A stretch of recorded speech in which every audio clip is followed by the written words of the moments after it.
Hello everyone, আমি chef Jayanta Banerjee আর আপনারা দেখছেন সিজেস কিচেন। আজকের রেসিপি চিংড়ি মরিচ পোলাও।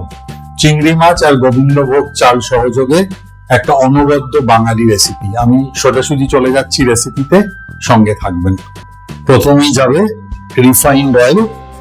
আমি এখানে 2 টেবিল স্পুন ফুল দিয়েছি, কারণ আমার 2 কাপ মাপা চাল রয়েছে। সঙ্গে মিশিয়ে নেব 2 চা চামচ ঘি।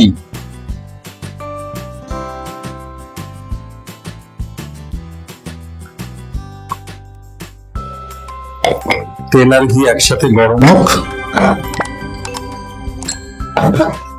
দিয়ে দেব ধুয়ে পরিষ্কার করে রাখা চিংড়ি মাছ। এখানে আমি 8টা চিংড়ি মাছ ইউজ করেছি। চিংড়ি মাছগুলো লাল লাল করে ভাজা হচ্ছে, ভীষণ সুন্দর একটা গন্ধ বেরোচ্ছে। দিয়ে দেবো খুব সামান্য নুন, আন্দাজ মতো দিলাম। আমি হাফ টিস্পুন নুন দিলাম। নুন দিয়ে চিংড়ি মাছগুলো খুব ভালো করে সতে করে নিলাম। সতে হয়ে গেছে। প্রত্যেকটা চিংড়ি মাছ সুন্দর করে তেল আর ঘি থেকে তুলে নিলাম। চিংড়ি মাছগুলো ভেজে আমি সাইডে সরিয়ে রাখলাম। এবার এই তেলের মধ্যেই আমি দিয়ে দেবো প্রথমে গোটা গোলমরিচ। 8-10টা আন্দাজ মতো আমি দিয়েছি। দেব ছোট এলাচ। আমরা জানি সবসময় বাড়িতে একটু থেতো করে দিতে হয়, তাহলে ফ্লেভারটা ভালো হয়। ছোট এলাচ দিয়ে দেবো। 2 বড় সাইজের তেজপাতা, আমি ওটাকে একটুখানি ছিঁড়ে দিলাম। আর দিয়ে দেবো 4-5টা দারচিনি স্টিক।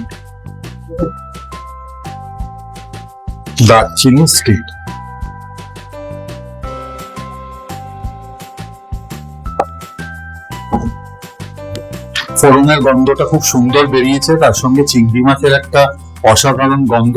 দিয়ে দেবো চাল, গোবিন্দভোগ চাল, ঠান্ডা জলে ধুয়ে রাখা। এতে প্রমাণ সাইজের 2 কাপ আছে। আমি কাপ এই কারণে বলছি, বাড়িতে আমরা সবসময় ওজন করে রান্না করা তো আমাদের সম্ভব হয় না। কাপ মেপে বা বাটি মেপে, এরকম সাইজের বাটি হলে একটা বাটি ভর্তি করা, আর না হলে মাঝারি সাইজের কাপে 2 কাপ চাল আমি দিয়ে দিয়েছি। চালের সঙ্গেই আর একটু আন্দাজ মতো নুন দেব। খুব ভালো করে চালটাকে ভাজবে।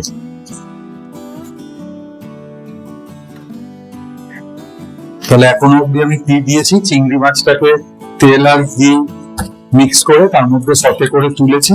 তুলে তার মধ্যেই দিয়েছি ছোট এলাচ, দারচিনি, তেজপাতা, গোলমরিচ দিয়ে ভালো করে সেই ফোড়নের গন্ধটা যেই বেরিয়েছে, আমি গোবিন্দভোগ চাল দিয়ে সেটাকে ভাজতে দিয়েছি। খুব ভালো করে ভাজতে হবে। চাল যত ভালো করে ভাজা হবে, পোলাওটা তত ঝরঝরে হবে। দিয়ে দেবো কুচিয়ে রাখা লঙ্কা। একটুখানি আমি রাখলাম গার্নিশের জন্য। এখানে 2 লাল লঙ্কা, 2 সবুজ লঙ্কা আছে, কিন্তু 2 কাঁচা লঙ্কা। ঠিক আছে, যেহেতু মরিচ পোলাও, গোলমরিচের সঙ্গে আমি একটু কাঁচা লঙ্কাও ব্যবহার করছি, কিন্তু লঙ্কাগুলো বীজ ছাড়িয়ে খুব সুন্দর করে চপ করা। চালটা সুন্দর করে ভাজা হচ্ছে। দিয়ে দেবো কিশমিশ আর কাজু। কাজু বাদামটা আমি আগে থেকে এই কারণে ভাজিনি, আমি রোস্টেড কাজু ইউজ করছি। শুকনো খোলায় খুব সামান্য তেলে নেওয়া, আর কিশমিশ গুলো গরম জল দিয়ে ভালো করে ধুয়ে ভিজিয়ে রাখা। দিয়ে দিলাম কাজু কিশমিশ, আপনারা আন্দাজ মতো দেবেন।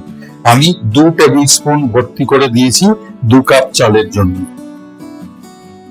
আর পোলাওয়ের প্রসঙ্গে বলি, আমি যেহেতু 2 কাপ চালের পোলাও বানাচ্ছি, আমি 4 কাপ জল দেবো। আরেকটা পদ্ধতি হচ্ছে, আমার বাড়িতে মা বলেন, যতটা চাল থাকবে জল ঢালার পরে যেন 1.5 কট ডুবে থাকে হাতে।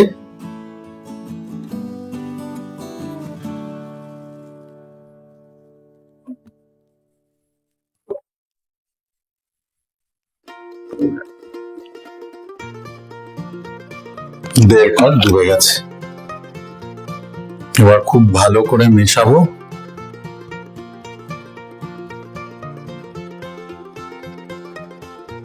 দিয়ে দেবো ভেজে তুলে রাখা চিংড়ি মাছগুলো, আর দেবো গোলমরিচের গুঁড়ো, মানে ক্রাশ ব্ল্যাক পেপার, যেটা আমি ফাইন মানে একদম পাউডার নয়, একটু ক্রাশ করে রাখা গোলমরিচ, কালো গোলমরিচ। কারণ যেহেতু চিংড়ি মরিচ পোলাও, দু রকমের মরিচেরই ফ্লেভারটা যেন থাকে, কালো মরিচ এবং কাঁচা লঙ্কা সবকিছুই দিয়ে দিয়েছি। শেষে চালটা মোটামুটি যখন সেদ্ধ হবে তখন আমি দেব চিনি, কারণ চিনিটা আমরা সবসময় জানি পোলাও বা পায়েসে একদম শেষের দিকে দিলে চালটা খুব প্রপারলি সেদ্ধ হয়। তো আমি একবার বয়লিং যেই এসে যাবে ফ্লেমটা স্লো করে ঢাকা দিয়ে দেবো। বয়লিং এ এসছে, এবার আমি দিয়ে দেবো এটাই চাপা। এবার একটুখানি দেখে নি, দুর্ধর্ষ চিংড়ি মাছ, গোবিন্দভোগ চাল, কাঁচা লঙ্কা সব মিলিয়ে একটা ফাটাফাটি গন্ধ বেরিয়েছে। জল এখনো আমাদের বেশ কিছুটা রয়েছে, আমরা আর একটুখানি সময় দেব জলটা টেনে পোলাওটা ঝরঝরে হতে। খুব বেশি সময় লাগবে না, আবার একটুখানি ঢাকা দিয়ে দিলাম, একটু হোক, জলটা পুরো টেনে নিয়ে ঝুরঝুরে হলে তারপর ফাইনাল প্রেজেন্টেশন আর গার্নিশ। সঙ্গে থাকবেন এটা হওয়া পর্যন্ত। এবার আমরা দেখতে পাচ্ছি জল পুরোটা শুকিয়ে গেছে এবং চালটা পুরোটাই ভাজা ভাজা হয়ে গেছে, মানে পোলাওয়ের টেক্সচার হয়ে গেছে। আর দারুণ লাগছে গন্ধটা।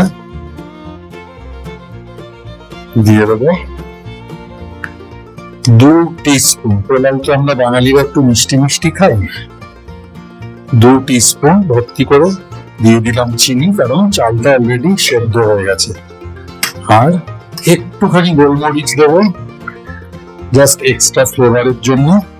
একদম শেষে আমার চিংড়ি মরিচ পোলাও কিন্তু রেডি। চিনিটা মিশিয়ে দিলাম চালের সাথে আস্তে আস্তে। এবার ফাইনাল প্রেজেন্টেশন এন্ড গার্নিশ। দম থেকে আমরা ঢাকনা খুললাম, এবার একটু দেখে নেব, একদম ঝুরঝুরে হয়ে গেছে পোলাও। ফাইনাল প্রেজেন্টেশনের পালা। আমি প্রেজেন্ট করব, যেহেতু এটা পোলাও আমি একটা হাঁড়িতে প্রেজেন্ট করব। আপনারা কিন্তু বাড়িতে যেরকম আছে সেইভাবেই পাত্রে প্রেজেন্ট করতে পারেন। ভীষণ সুন্দর একটা গন্ধ বেরিয়েছে, খুব স্বাভাবিক। ঘি, গোবিন্দভোগ চাল, চিংড়ি মাছ, কাঁচা লঙ্কা, গোলমরিচ, মানে মিলেমিশে একাকার। আর এই পোলাওটা কিন্তু আমি সাদা বানালাম।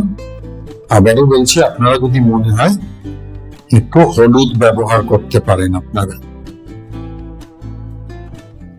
সো আমার চিংড়ি মরিচ পোলাও রেডি। প্রেজেন্টেশন, এবার গার্নিশের পালা।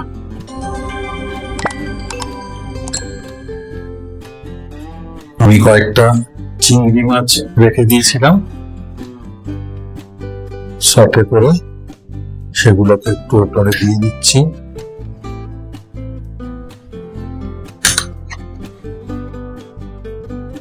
সুন্দর লাগবে দেখতে। দিয়ে দেবো একটু কাঁচা লঙ্কা কুচানো, অল্প রেখে দিয়েছিলাম আমি। আর 2টো লঙ্কা আমি একটুখানি ছুরি দিয়ে কেটে স্লিট করে চিল্ড ওয়াটারে ভিজিয়ে রেখেছিলাম। সো আমার চিংড়ি মরিচ পোলাও রেডি। আমি একটুখানি সাদা, লাল, সবুজ রংটা কাটানোর জন্য উপরে আরেকটু 1 চিমটি আমার হাতে একটু গোলমরিচ ছড়িয়ে দেবো। খাবারটা সাজাতে সাজাতে আপনাদের বলে দিই, আমার এই সুন্দর কিচেনটা সাজিয়ে দিয়েছে মনি, যার ওনার হচ্ছে অনন্ত সাহা, আমার অনেক দিনের বন্ধু। আপনাদের যদি মনে হয় আপনার বাড়ির কিচেনটা এরকম ভাবে সাজাবেন, নিচে দেওয়া নাম্বারে যোগাযোগ করবেন।